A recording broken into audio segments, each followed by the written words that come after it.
So it's another beautiful time with me, Michael, on this favorite show, The Touch with Michael. I think it will be the first episode we are doing in year 2025. Thank you all our followers, all our subscribers for all you have done throughout 2024. I said I love you. So it's another beautiful time to have a discussion on The Touch with Michael and the guest. Guess who is in the building today? I know you're gonna enjoy this episode on this show today. So we have Mr. Williams on my show today. Thank you for coming, sir. Thank you very much. I really appreciate what you are doing here. Thank you. Thank you. So I want you to like, subscribe, calm yourself down, and listen to everything you're going to hear on this show today. So we are discussing on marriage, how to make your marriage works. You know, it is established by God himself. Marriage is very, very important. By the time a child is being given birth to, you get to a time it begins to grow. It's to get to a particular time again, you'll be like, you need to get someone. You need a partner. And I believe so well, and thank God you are married. Yeah. So I heard a particular story about you. They said God called you, my son, it is time for you to get married. This is your wife, sister so. Is that right? All right, that's an interesting question. I don't know where you heard the story from. Really? Yes, I don't know, but I believe it's an interesting one. By the grace of God, November 2024, my marriage was 10 years. Wow. Yes, 10 years. 10 years? Yes. So it's been a journey, and it's been wonderful. Now, when it comes to this issue of, I understand your question. Did God actually call me to say, so person, your time has come to get married, and this is the person you are supposed to get married to? And this is why I'm going to answer it. When it comes to the issue of getting married, the timing and the person, is God involved? Does God really speak to people that this is the time you should get married, or this is who you should get married to? My simple answer is yes. God does that. He does that. But the question is, let me take it from what happened with to one of my friends. He was trying to woo a Christian sister. I love you, this and that. And the sister said, wait, I need to hear from God first. Then the brother said, have you ever heard from God before? It was funny, but I held on to it. Listen, when I wanted to choose the university to attend, I didn't wait for God to tell me. When I wanted to choose the course to do or the job to do, I didn't wait for God to tell me. When I wanted to choose my friend, I didn't wait for God to tell me. So why should I wait for God now? Put yourself in the position of God. This person has been taking decision. You have on his own. He has not involved you. God at all. And now he wants to get married. And that's a problem. See, if we are not careful, we will force people to lie. Somebody that God has never spoken to before. At all. Then as a pastor, he comes to me, I want to marry. And I say, what has God said to you? If I push him to the wall, he's going to lie. Because he has to say something. No, man. So if we want to answer this question, well, let's go back to the foundation. When people give their life to Christ, do we teach them how to hear God? Everybody should hear God. In fact, God speaks to everybody, including unbelievers. Wow. Revelations are in 3 levels. We have dreams, we have visions, and we have trance. If you look at the Bible, there were more unbelievers that had more significant dreams than believers. From the Old Testament to the New Testament. Because as a human being, God should speak to you through dreams. So the person that wants to get married, even if you are not a believer, at least something can come from there. There's nothing. If you go to the New Testament, you discover that the Bible rarely talks about dream, apart from Joseph, the husband of Mary, and Pilate's wife. During the time of the apostles, the Bible talks about vision, because it expects that we should grow. So don't let us deceive ourselves. A lot of our Christian brothers, Christian sisters do not know how to hear God. Okay. So we should not push them to lie. What we need to do is to teach them. And when you say God speak to somebody, it doesn't have to be an audible voice. Who can speak to so many how ways. do your own happen? Well, My own, I've been praying for a long time. And note something, I don't have to declare a 7-day fast because I want God to speak to me concerning who to marry. Proverbs chapter 3, verse 5, verse 6. It says, do not be wise in your own eyes. Say, commit your ways to the Lord. Everything you do, learn to commit it to the Lord. And God will lead you. And when God is leading you as a believer, if you see somebody that you are supposed to marry, the Spirit of God inside of you will speak to you. So how do you now know the Spirit of the Lord? Maybe it's your mind that is telling you. That's why I'm saying that it's a work. It's not a day job. When you begin to work with God, just like a child, when a child is growing, when you tell a child, go and bring broom, you go and bring spoon. But you correct that child, gradually the child will grow. You understand? So if we begin to work with God gradually, you will, the way God speaks to each person is different. So you will master your own way of hearing God, of understanding God's language. Like for there is what we call inner peace. There are some people, that's what they believe in. That by the time they see this person, there is this peace. Joy. Yes, this joy. You just feel that this person is mine, kind of. So that's how you find you see inner peace. It's part of it anyway. Although I was privileged. When I say privileged, it's not a doctrine. And I'm not saying that until your own is like that, you have not found the person. I was privileged to see a vision of my wife. It's a privilege. Do you now see my what I said the other time is right? You are right. You are right. But I'm just saying that it may not work like that for everybody. No, but the most important thing is that, see, this life is a journey. God has given you an assignment. You may not even know the assignment yet. So the person you are marrying is your partner. Both of you are carrying out that assignment. So it's only God that can say, this is the person that can do this assignment. Okay. Yeah, let's divert a little bit. By the time you are getting married, are you balanced in kind of finance, mentally, emotional? Are you? Well, there's this concept, there's this teaching that before you get married, you must be financially okay, emotionally mature, materially sound. I agree, but not totally. See, the Bible talks about do not forsake the wife of your youth, which means marriage is between youth, young people. And when you say young people, in my own time, I would say 30 years and below. Mary, the mother of Jesus, was a teenager when she got married. So basically, marriage is between young people. That's why even in African setting, when you want to get married, it's your parent that will marry for you. So, because they expect that you are still a child. So if you are that age, although you should be mature in some area, coming to that, you are still young. So you and your partner, you are supposed to start life together. As a matter of fact, it's even risky. When you are financially okay, you are a billionaire, and you want to get married, it will be difficult for you to find somebody that truly loves you. You wouldn't know who is going after your money. So the only thing is that there is a minimum requirement. As a man, you want to get married, at least you should have a job.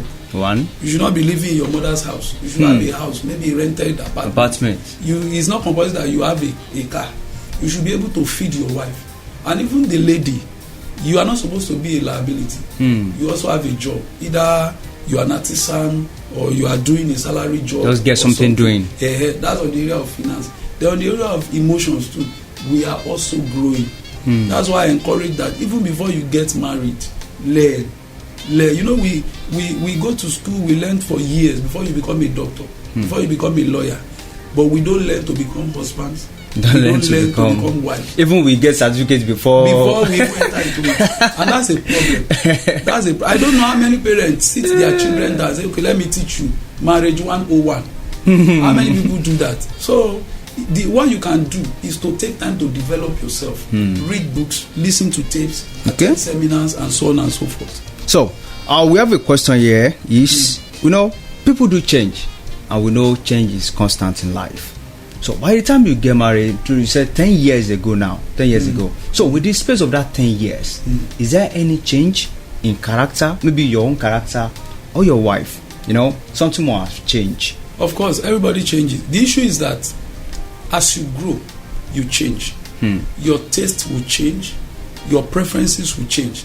When the Bible was talking about remember the Lord your God in the days of your youth. In I can't remember, I think Ecclesiastes chapter 12 or so. He said a time is coming that you say, I'm no longer interested in this. So there are some things that you are interested in now that at the point you'll not be interested in. There are some food you like to eat now that you don't eat later. So there are so many things that will happen. Sometimes it's not just that you are changing. The stress you are going through day by day is changing you. The kind of things you are exposed to is changing you. So change is constant. The only thing we hope for as believers especially is that we should be getting better every day. Just like the wine, they say the older the wine, the better the taste. So but change, that one is, there's nothing we can do about it. We have to change. Yes. So how do you manage, when everybody has privacy? When we are youth now, we'll be like, this is my phone, this is my room, this is my bed, this is my thing. Everything belongs to me. Now by the time you get married, you discover there is no more me again. So how do you cope? How do you manage to cope with that situation of it's no more your money, it's our money? It's our money. So how do you, and this actually cause a lot of issues in family. I'm like, no, this is my, are you saying we are married? It is our, no, it's personal. So how do we solve this issue? It's part of what we are talking about. See, when you get married, let me give you an instance. The first night of our wedding, as we left the reception, we went to a hotel for our honeymoon. The first issue we had was that I don't like an environment that is cold. Yes, I love my environment to be warm. Wow. Then I don't eat hot food. I want it cold. My wife is the direct opposite. My wife can put the fan in the highest, put the AC highest, everything. That's what she enjoys. So we had to sit down and discuss how do we do this. So the room that we were, the AC was there. There's a giant standing fan. Okay, let the standing fan, put it in the middle. Let it face your side. Then the AC, lower it. Sleep on this side. Me, I'll sleep on this side. I'll cover myself. Just to have a balance. See, when you are married, the way it should be, they said that even the remote control is not in your hands anymore. Because your woman can say, this is what I want to watch, and we have to do it together.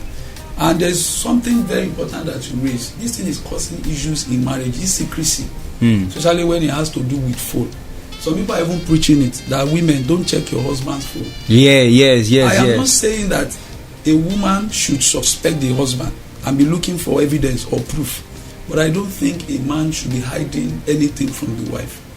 I don't hide anything from my wife. My wife can take my phone anywhere. I can take my wife's phone anywhere.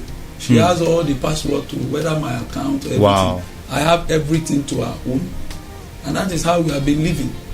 So, because by the time you are keeping secret, do you know that there are Christian marriages that the wife does not know the real age of the husband? Wow. I've also seen that the husband does not know the salary of the wife. So all those, they are acts of selfishness. It's not supposed to be. So it may not be easy, but if you want to prevent crisis in your marriage, be open. That project that you are doing somewhere in your village that you have not told your spouse, by the time she finds out, you have broken her trust. You know how many people get house at Lekki after they have dead like this, nothing more. Nothing. A senior pastor of mine told me that the day he learned that lesson, that he had an accident and he was almost that he could not speak. They remember that many years ago, close to 20 years now, that he had 3 million with a bank. Wow. The wife is not aware. Nobody is aware. On that bed, he had to get a pen and wrote it for the wife. Thank God he survived. He said that since that time he learned it. He will never do that again. At that time will be up to maybe 20 million. Sure. So the money could have just been lost. So it's better to be open. It's better. So I believe you enjoyed this conversation very well. I want you to like, comment and subscribe as you are watching. Just do that. Do that for us. So let's go straight to another question. We have a particular corny question here. So can a believer, a devoted Christian, miss marriage, or can he actually miss it in the name of God's will? Yes. Now I want to answer it by asking 2 questions. Can a believer choose the wrong friend? Yeah. It's possible. despite the fact that he or she has the Spirit of God and God is speaking to him. Can a believer do the wrong business? Business that you put your money and you see make losses. It happens. I have done businesses that I lost money. So the same thing applies to marriage, because I want us to know that marriage is just an aspect of our life. Just a decision that we take like every other decision. So it is possible. It is very, very possible. If you go to the Bible, Joshua was a man that God was speaking to. But the Gibeonites came. They said, we are from far country. And Joshua did not even bother to ask. He made a mistake. And they regretted that mistake. Because that singular mistake led to the death of 7 sons or 7 grandsons of King Saul some years later. So as a Christian, when you are getting married, know that the kingdom of darkness is afraid. You are about to get a wife or a husband. You are going to raise children that will cause problem for them, that will cause problem for the kingdom of darkness. So what is going to happen? Satan will go after you. So that is why he can even manipulate you. You can dream and see somebody. That's what we are saying the other time. Yeah, you can dream and see somebody, and that person is not the will of God for you. So that is why a Christian can miss it. So we have to be careful. We have to calm down. Let God lead you. It is very, very important. Let God lead you. Okay. Yes. So, can anything happen in marriage that will make someone feel like, I don't think I can cope, or I feel like pulling out? There are so many things that can happen. And I want to say this quickly. Problems in marriage does not mean it is not the will of God. And I want to extend it to those who are not married yet. You can be courting somebody and there are issues. Those issues do not automatically mean that it is not the will of God. Take note of that. Even Jesus said, in this world you will see tribulation. Say, but share up, I overcome the world. So problems can come. Let me give you a typical example. You get married, 5 years, 6 years, the woman is not pregnant yet. So no matter the love, your family member will be putting pressure on you. Sure. Will be putting pressure on you. They will say the woman is a witch. They will say, go and marry another person. Some of your friends will say, why don't you try another lady? This and that. That's where problem comes. And before you know it, frustration begins to call in. And so a lot of things can happen. A man can lose his job. You are earning good money, you take your wife on vacation, you are enjoying yourself, and suddenly there is a job loss, or there is a very, very serious sickness. So if that happens, that can make somebody to think that maybe I should leave this marriage, or even the behavior of the other person. You just see that this other person just changes.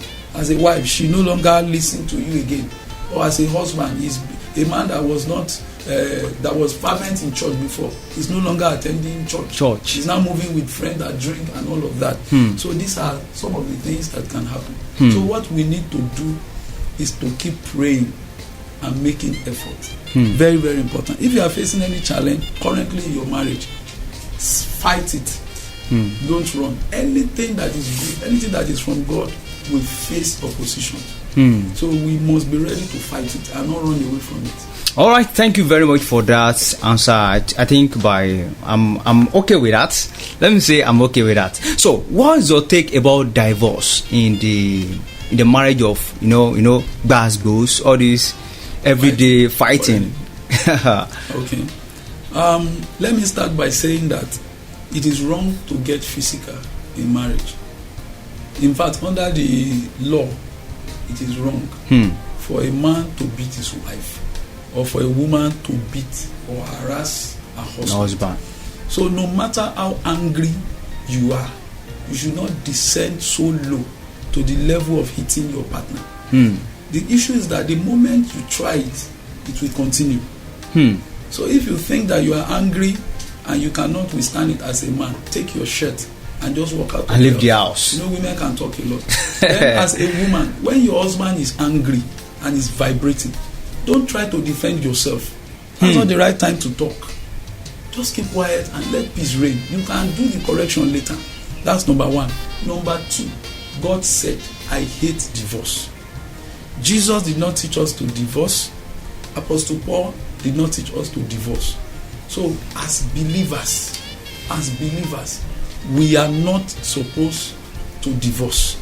Divorce is out of it. We are not supposed to. However, if there is violence in that marriage, even before it gets to that, some people believe that no third party should be involved in your marriage. I don't believe that.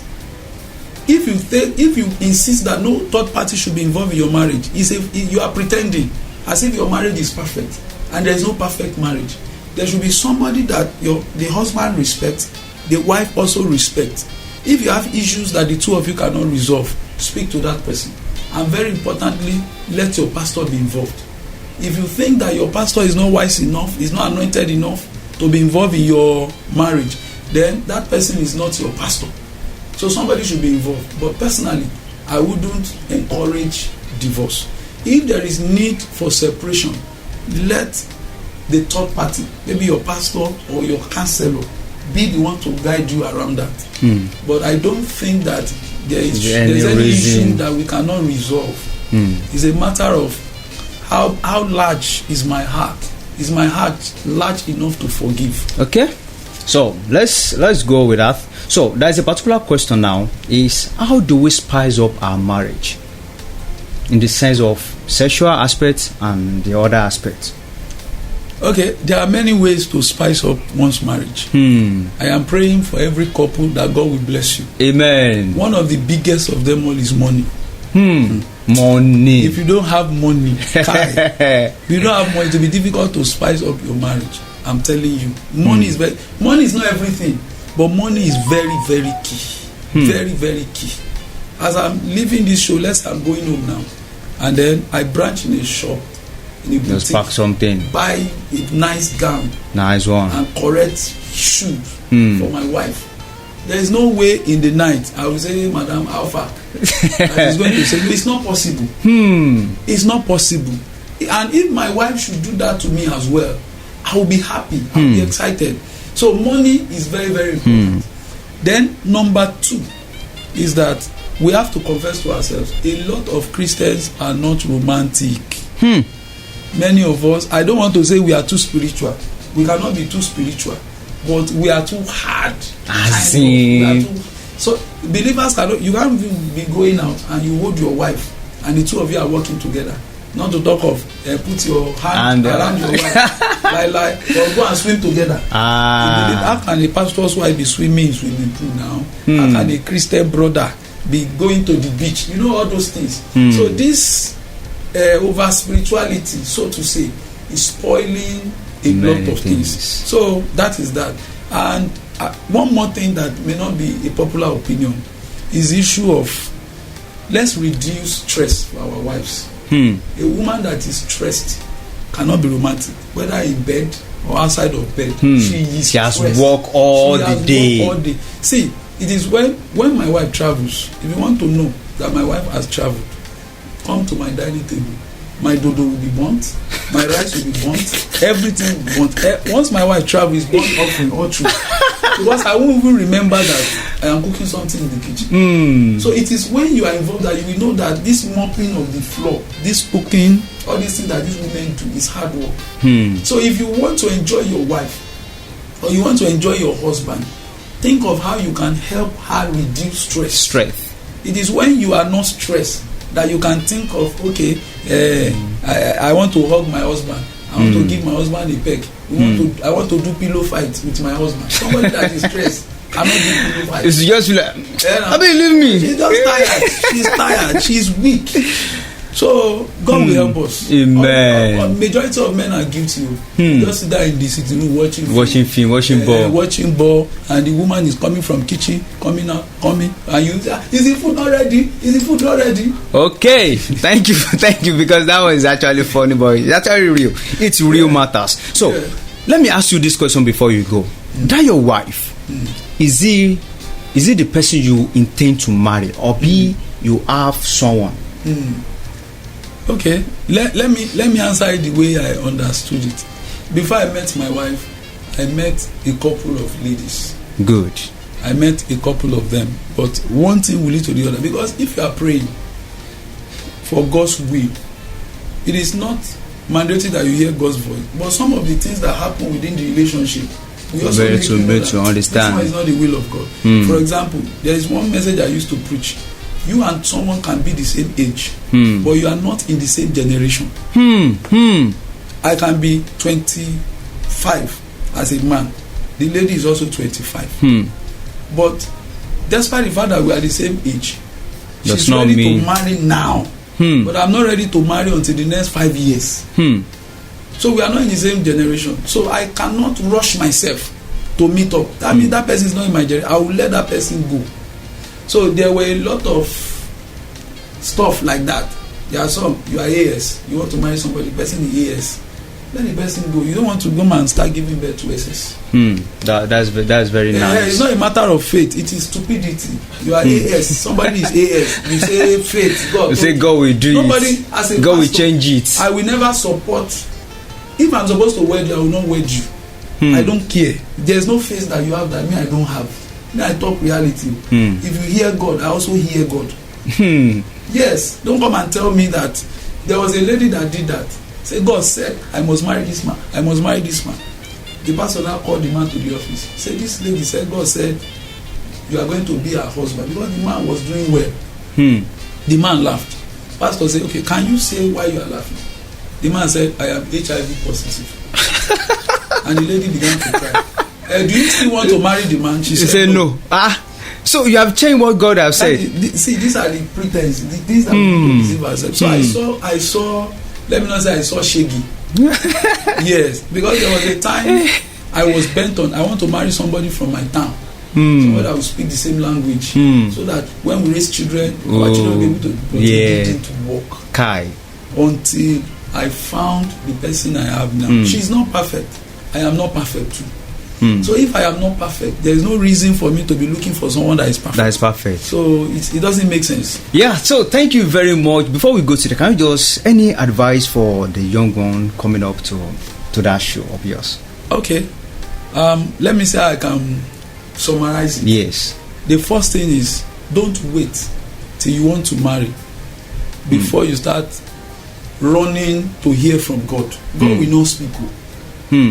As a believer now, start hearing from God. You can actually learn it. You can read, you can pray, and little by little you will master the way God speaks to you. That is very, very important. Somebody can have 6 packs, tall, handsome, earning good money, but the person may have a short lifespan. Yes, there are people that are married in the next 1 year or this. The person will just die and you become a widow or a widower. So allow God to lead you. That's number 1. Then number 2, open your eyes. Shine your eyes. Shine your eye. My senior pastor, Reverend Solomon Ojo, will say, as a guy, don't walk looking down. Look up.